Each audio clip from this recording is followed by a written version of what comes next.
Last word, Willie, let's go. Obviously, we oppose this terrible bill, the Oranga Tamariki Serious Youth Offending Amendment Bill.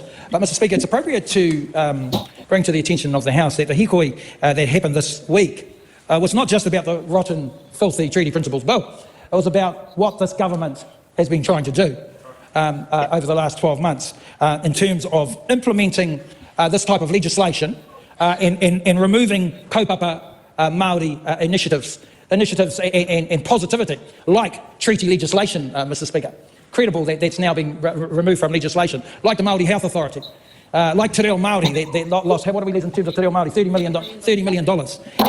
It's just shocking, the attacks. It's attack after attack after attack. And this bill, this legislation is no different. And how the government want us to buy it is by implementing their stupid, ridiculous boot camps.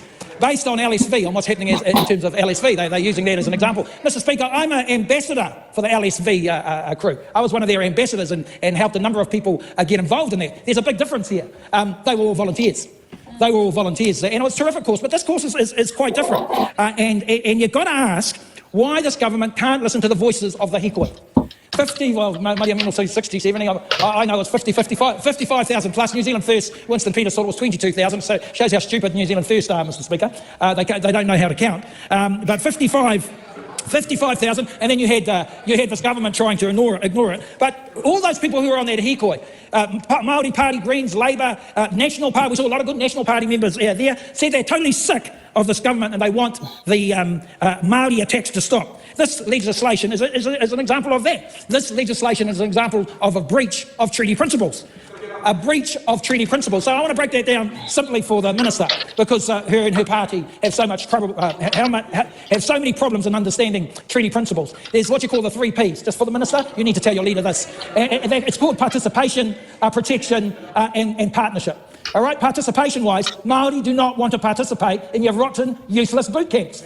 All right, yeah. That's the participation part. We want to be consulted on it. Protection, we want our kids protected.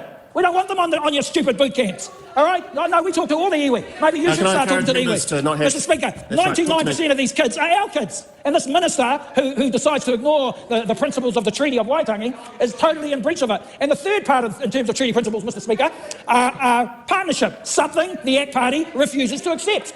We don't want to partner up with this sort of rotten stuff. We want to get involved in what we know works. I'll tell you what works, Minister, not American-style boot camps. Tikanga Māori works. It's proven. Talk to Dr. Mason Jury. He will tell you, embed our young people in tikanga, Mr Speaker. Te Reo, Aroha, Manaakitanga. We have the answers in terms of these young people, not your stupid, rotten, useless boot camps.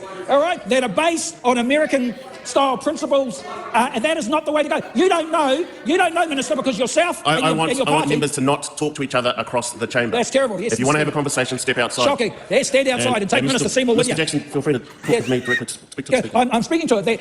We know the answers in terms of this. Our former Minister, Willie Jackson, is at the forefront. We know that about Māori values, tikanga. I've seen it firsthand on my marae. Come to our marae, Minister. We'll show you the way with our kids instead of going to rotten, useless Americans and putting in your filthy style military boot camps. Kia ora tātou. I want to see Willie Jackson talk to Trump. What does that cost? Oh, that would be amazing. I want to lock them in the same room together. Or will we end up having to get a Trump impersonator to do the job to give us a sneak peek? I mean, we could always do for a summer season of the show to see if we get a Trump impersonator to sit there and debate Willie Jackson. Oh, it would be beautiful. I want to see him in Congress. I want to see Willie Jackson debate every Republican. I don't think Willie Jackson would lower his standards to become an American citizen, though. No, he won't. No, but no, we got to keep him. We got to keep him. Yes. Yeah. Yes. However, we're very happy to claim Julian Genter as our own. Ah, yes. Yes. As our own. Yes, my local MP. Okay, let's get through to the Disputes Tribunal first reading. We will probably end up only going through the first speech